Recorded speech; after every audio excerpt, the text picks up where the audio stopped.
श्री गणेशाय नमः।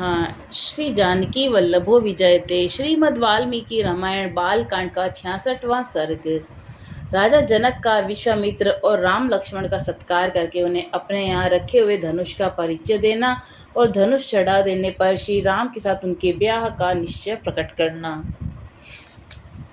तदंतर दूसरे दिन निर्मल प्रातःकाल आने पर धर्मात्मा राजा जनक ने अपना नित्य नियम पूरा करके श्री राम और लक्ष्मण सहित महात्मा विश्वामित्र जी को बुलाया और शास्त्रीय विधि के अनुसार मुनि तथा इन दोनों महामनस्वी राजकुमारों को पूजन करके इस प्रकार कहा कि भगवान आपका स्वागत है।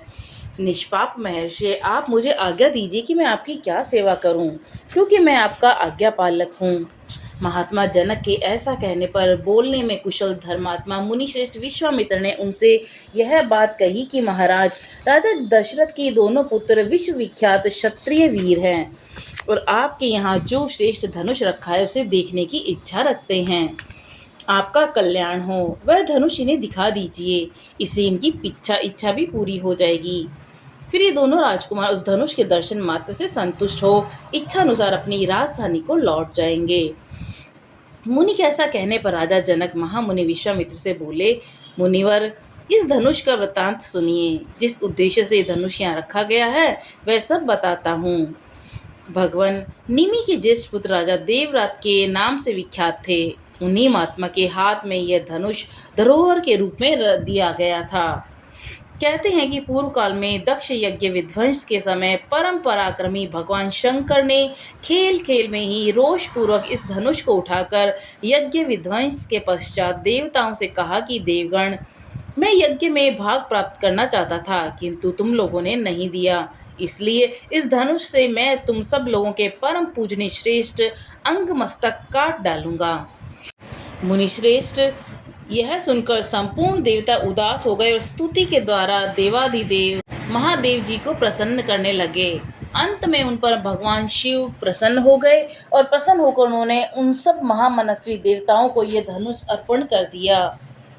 वही यह देवाधिदेव महात्मा भगवान शंकर का धनुष रत्न है, जो मेरे पूर्वज महाराज देवव्रत के पास धरोहर के रूप में रखा गया था। एक दिन मैं यज्ञ के लिए भूमि शोधन करते समय खेत में हल चला रहा था। उसी समय हल के अग्रभाग से जोती गई भूमि से एक कन्या प्रकट हुई।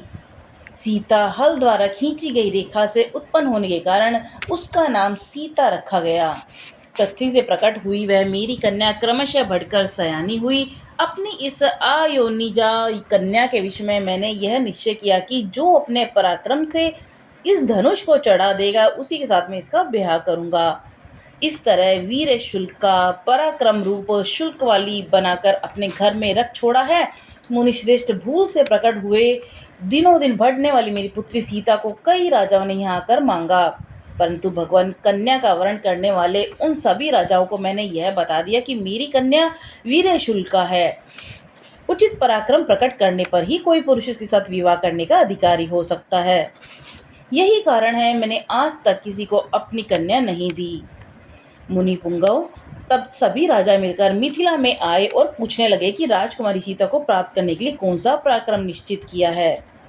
मैंने पराक्रम की जिज्ञासा करने वाले उन राजाओं के सामने यह शिव जी का धनुष रख दिया, परंतु वे लोग इसे उठाने या हिलाने में भी समर्थ न हो सके। महामुने, उन पराक्रमी नरेशों की शक्ति बहुत ही थोड़ी जानकर मैंने उन्हें कन्या देने से इनकार कर दिया। तपोधन, उसके बाद जो घटना घटी उसे भी आप सुन लीजिए। मुनि प्रवर, मेरे इनकार करने पर ये सब राजा अत्यंत कुपित हो उठे और अपने पराक्रम के विषय में संशयपत्र हो मिथिला का चारों ओर से घेर कर खड़े हो गए।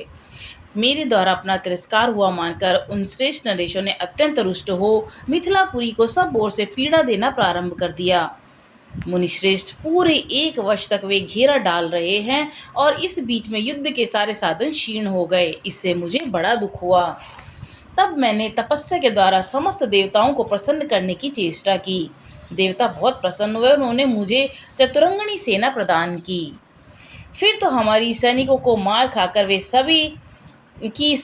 मार खाकर वे सभी पापाचारी राजा जो बलहीन थे अथवा जिनके बलवान होने में संदेह था, मंत्रियों सहित भागकर विभिन्न दिशाओं में चले गए।